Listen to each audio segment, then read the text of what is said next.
What's going on, everybody? So in today's video, you guys have been highly, may I repeat, highly requesting me to do a updated mass hero list. And I told you guys multiple times I've only made slight changes to my list, but since you guys have requested it, I'm gonna go ahead and break down my new, I guess, quote unquote, new mass hero list and discuss over what changes was made and why. Because I know this is a deck that's very popular. We got Sunriser and Liquid Man come out, so a lot of people are really curious on my list and how I run things and how I've been doing so good with this deck. For you guys that do not know, I've been doing extremely well on the local level. I've so far won 3 local tournaments with this current list, and I've done good at multiple other locals, like finishing X1, winning here and there.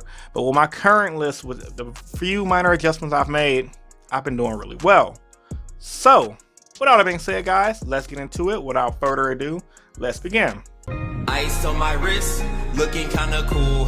Bad bitch with me, she ain't tryna move. Niggas staring at me, what you tryna do? Got me looking at my watch, and it's time to do. Alright guys, so we're going to start with the monster lineup first because this is the most important part of the deck.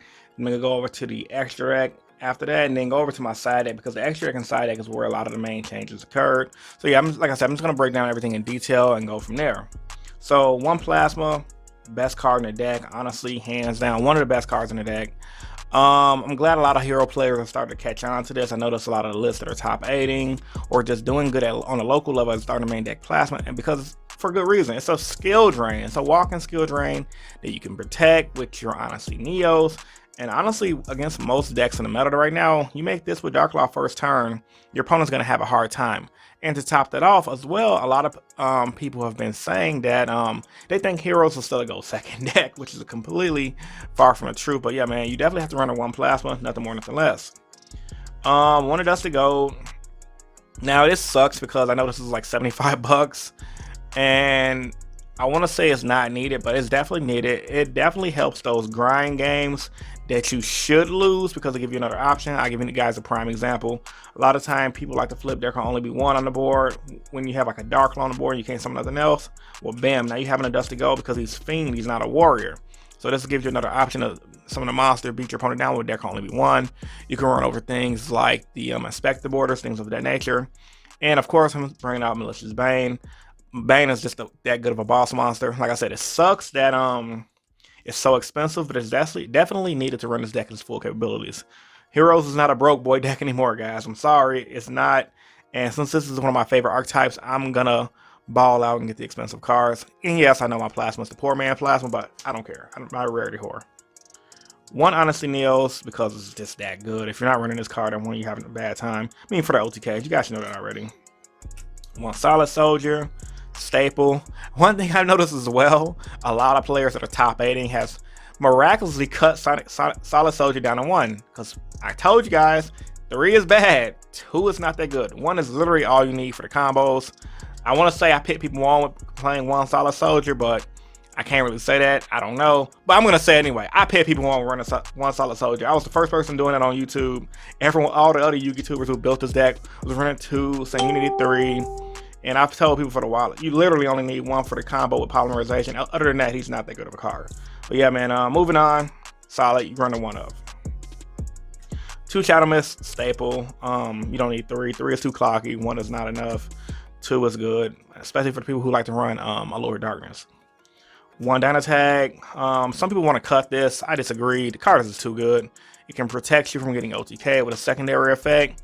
And then on the flip side as well, he allows you to boost up your dystopias to pop on your monsters on your opponent's turn. It's so good. So you run a 1, run of those, no exceptions. 1 Celestial, staple. 1, 2, 3 Malicious. So Malicious is real good, of course. You got to run that 3. This coming back to 3 makes the combos in this deck insane. Like, it extends so much. So I'm running the 2 increase. I don't know why 1 was stuck by itself. So 2 increase for the combos, 2 Valiants for the Vision Heroes, and 3 Ferris. I think that's pretty standard across the board. Any more Valiants, you're gonna brick. Any less increase, If you open up your one increase, you completely screwed your combos. Like, games are terrible when you open up like 2 increase or you top deck into another one. But other than that, man, increase is just a good card in general. The fact that he can, when he dies, he brings him, he can true the hero, bring out your Valiant and start comboing off. That's really good, honestly. It's such a good card. I can't believe I called this card bad at one point. 3 Stratos. Another thing that people have been saying was bad at first, surprisingly. Like, really surprised. Now people are topping with 3 consistently. Some people cut it down to 2 and they saw some success, and it's like, yeah, you're gonna see success with 2, but why not 3? It's consistency. Can you, and I know I'm just talking crap in this video, but can you really imagine playing Satellar Knights with 2 Denebs instead of 3? Like, come on now, be real. And he pops back row, bro, why wouldn't you run 3? I mean, there's nothing more to be said. Like, honestly, you hero lives into the field, you're in a good position. So, 3 Stratos, no exceptions, man. 1, 2, 3 Ash Blossoms to round off my monsters in the deck. Only hand trap worth running in my personal opinion. If you got Phantasmaze, you can run a Phantasmaze. But what I've noticed, you want to stop key cards like Saryuja, key cards that searching players' decks.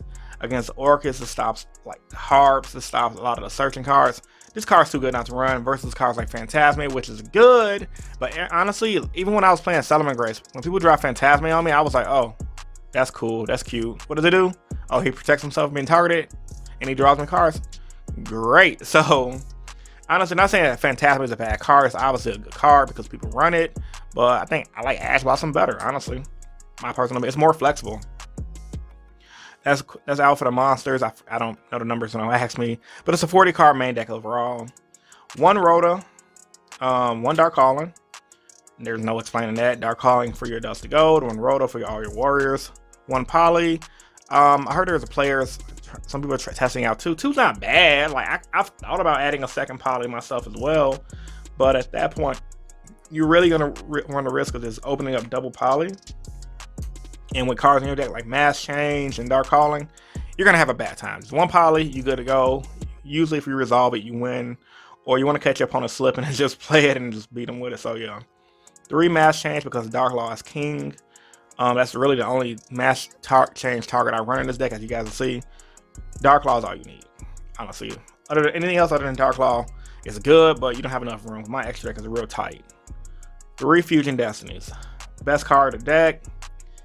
Once again, people in the past said this was bad in Heroes, and I'm talking crap to hero players. I don't care today, guys, because a lot of people gave me flack saying certain cards are bad. Some people said, oh, these cards aren't good. I'm just like, y'all are so bad, bro. Fusion Destiny, man. Best card to ever happen to Heroes, hands down. Honestly, if Stratos was at 1, just don't put this at 1. This literally, this saved Heroes in my opinion. It made it more competitive, honestly. This and the Ferris engine saved Heroes, hands down. 1 hero lives. Hope we get back at 3 in the ban list. Fingers crossed. 3 e-calls for consistency. Like I said, some people have been cutting this for Allure Darkness, which I also think is bad. Like, once again, yeah, it works for some people, and yeah, people are going to see results with it, but that's just the power of the deck itself, and that doesn't necessarily mean one card choice is better than the other. Just like Stratos, this is your consistency. Would you rather allure into a Stratos or allure into a polymerization? Or would you rather just e-call your Stratos into your Fires and combo off? I mean, y'all do the math. Like I said, I get it, and people have seen top 8 results with it, so obviously the card worked for them. But at the same time, I personally feel like moving forward, people are going to realize, like, okay, Allure Darkness is cool, but consistency status, when we go to YCSs and Nationals, if Heroes is still a good deck, why aren't you running the 3 e-calls? That's like saying, why not run 3 Rotas? Like, this don't make sense to me personally. And then what also don't make sense to me with people and their deck choices for the deck, a lot of players don't like the main deck Super Poly. Actually, scratch that. A lot of players are changing their minds on Super Poly and the main deck in it now. Shout out to y'all who realize how good Super Poly is in the main deck. Bruh, you run 3. Reason why you run 3, decks like Invoke ran 3 Super Polys. Any deck that can run multiple targets, you run Super Poly. Why? Because this deck literally says, you cannot respond to me. Like, common sense ain't so common, I guess, right? Like, yeah, of course, Infinite Permanence is a good card. Of course, like, people like the hand traps. But dude, 9 times out of 10 against Thunder Dragons, I'd rather have this over an Impermanence. Oh, you got a Colossus? Okay, Super Poly him off. combo off, game. Like, it's literally that easy. Now, granted, sometimes you can go ahead and permanence a Colossus and go off 2. What if your opponent has 2 Colossuses? What if they have 3? What if you're playing against Pendulums and they have like 5 negates? Super Poly has been my answer to the fucking meta. And I'm going to run this card at 3 until it gets limited, because it's going to get hit again at certain points. This hero deck, I feel like, is going to be one of the best decks for the format going into the national season. So yeah, man, don't at me. This card is just too good. Now, for the main changes, because I said, once again, my main deck really didn't change that much, but I just wanted to go ahead and vent and talk shit and explain my card choices. 2 Dark Law. No Anki. The reason why I don't run Anki is because Anki, I feel like, is a bad card. Not necessarily it's a bad card because it doesn't win. It's just unnecessary because I'm rain decking the 3 Super Polys, which I believe is the correct thing to do.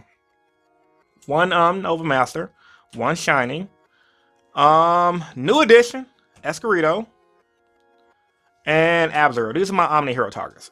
Now, shout out to the subscriber, I believe it was my subscriber Kevin, and I forgot who else told me about Escurito. I didn't run Escurito in the beginning because I was running Predator Plant and the other popular Starving Venom. I was running Predator Plant and Starving Venom. I'm like, I don't need an Escurito. So, but I was running into instances of super polying and not being able to combo off, because you guys already know you can't combo off if you super polying into a non-hero monster. So I'm like, let me just try it out for 1 week to see how it happens. And bruh, when I say it's like my win ratio went up 25%, literally, it went up 25%. Against most decks in the meta right now, almost every deck runs Dark Monsters, bro. Against, like, for example, Orcus. Where before I had an Orcus out of Predator Plant or a Starving Venom to get rid of their board. Summon Stratos, they're like, okay. Like, Search, they're like, okay, sure, you're playing heroes. Okay, yeah, I'm like, okay, yeah. Super Poly 8. Ooh. Escurito, what does he do? Okay. I'm like, yeah, okay, now you're gonna lose. Forest. Oh yeah, guess what? You have no monsters on the board now. Combo off, OTK. Same thing for Shining against Thunder Dragons. Same thing for Nova Master against what's that deck called? The deck is so I beat the deck so much I barely even super poly against them. Same thing for Solomon Grades, and same thing for Ab-Zero when I randomly Ab-Zero people. The Omni Heroes is a blessing to this deck, and honestly, these were the reason why Heroes was a big threat back in the day. So like, once again, common sense, I guess, is not so common. We have 3 Stratos, we have the Shadow Mist, we have the what's the dude name? Solid Soldier. We're gonna have Liquid, man. Like, if you're not playing Omni Heroes, you're just bad with this deck. Personally, I don't care who you are. I don't care how many credentials you say you have. I'm telling y'all right now, if you want to win consistently, play Super Poly with the Omni Heroes. You would not regret it. Trust me. Then of course the 1 Predator Plant, because a lot of times if they do spam out a big board of monsters, sometimes you may just have to Predator Plant them, take the L, and then just not combo off and combo off on the following turn. A lot of the times too, you can hard draw your regular polymerization and poly off your fusion monsters. I even had one time I was playing against somebody and they were finna beat over my Dark Claw.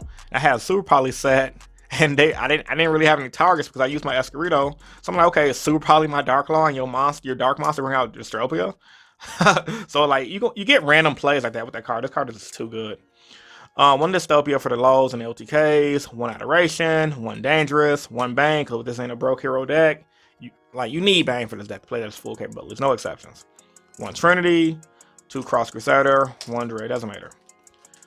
1, 2, 3, 4, 5, 6, 7, 8, 9, 10, 11, 12, 13, 14, 15. For some reason, my extra deck seemed like it was bigger than what it's supposed to be. But yeah, man, this is 15 card extra. Cross Crusader, Dread Decimator. Look, I underestimated this card too. I thought this card was bad at one point. The more I play with Dread Decimator, I'm like, man, I love this card, bro. Because your graveyard always fills up with like 6 to 8 different hero names. So he's always a 31, and he pumps up your field. Like, it looks like on paper it doesn't seem that good, but it's just that good. Like, this and Cross Crusader like literally changed the way heroes love it. Like, and I love this deck because one thing with the hero deck I like so much is the fact that it's so flexible now, and it's not just a set 5 Dark Law pass dot deck. That was one of the original reasons why I quit the deck in the past, because I just got tired of playing set 5 Dark Law. So yeah, man, like I said, Escurito was the main change in the extra deck. Now, as far as my side deck, this changes a lot. This is the real spice, so shout outs to everybody who said at the end of the video and went past my shit talking. So this is another reason why I've been doing so well. 3 Twin Twisters. Per y'all advice, I was playing 2. Y'all was like, dude, you need 3 for stuff like Misty Mind. Put the third one in, haven't missed it yet. 3 Lancia, you guys already know this is for Orcus. 2 evenly matched. I'm still testing this out, and this may come out the side deck. It's something I haven't decided in just yet, but against regular random decks like True Draco, I can see it doing some damage. 20 in the Nightmare, bruh. This won me so many games in my VIP tournament at the locals the other day. It was so good against decks like what deck just hurt? This against Solomon Grace. Literally, I flipped this up on him. He played his field spell, might pay 1,000 destroy, and he was locked out and he couldn't do anything. Like against, I forgot what other player I flipped this on, but it literally was stopping the continuous spells that just wrecked me. So I like this card. Good side deck tech. Usually side in 2 of these and 2 of these, and you're good to go. So yeah, man, good back row. 2 rare reboot for the OTK decks, and 3 Nibiru's, because apparently Nibiru's bad. Against my game on Saturday as well, the Solomon Gray player did not expect me to Nibiru him, especially with him knowing that he was gonna let me go first.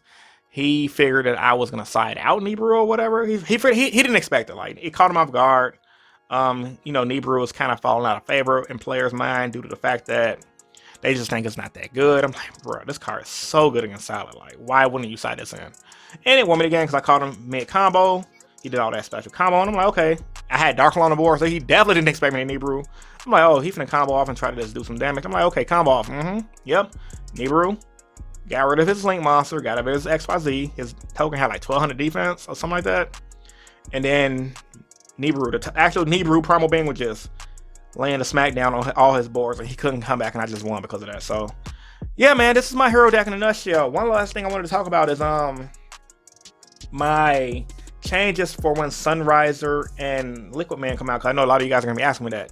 And honestly, there will be no changes. Sunriser and Liquid Man will just go directly into the deck. How am I going to do that, you guys may ask? Well, for starters, Sunriser is an extra card. So easily, just off the rip, I'm more than likely going to just take out Predastopia for Sunriser. Reason being because Sunriser is a hero for 1, and for 2, I rarely use this card. It comes in clutch a lot, it does, but I rarely use this card. So 9 times out of 10, Sunriser is going to come out for this. And I might even make a change for Acid, because I saw Jaden PR's videos with his combo with Acid into Ab-Zero, or I'm sorry, Ab-Zero into Acid, and those combos are really lit. So I might make some more changes to add Acid in here. Might cut out something else, like maybe the Nova Master, depending on how the format is, or side him in. But ultimately, this is definitely the next card to come out for Sunriser. And as far as Miracle Fusion and Liquid Man, I'm just going to throw those 2 into the deck, because this is a 40 card deck, and I don't realistically see me replacing anything out of here with Sunriser and I'm sorry, not Sunriser, Liquid Man and Solid Soldier, because no, not Solid Soldier, Liquid Man and Miracle Fusion, because literally you need everything in here to make the deck function. So a 42 card main deck seems to be the trend for now, unless something changes in the format. But yeah, man, that's what I'm gonna plan on doing, because like I said, I don't realistically see myself taking anything out of my main deck. So man, this is my hero deck in a nutshell. Post your thoughts and opinions about this video in the comment section down below. Like this video if you're new here, subscribe for more. This is Rogue Hero, and I'm signing out, man. Peace and stay innovative. Deuces. See you guys in the next one.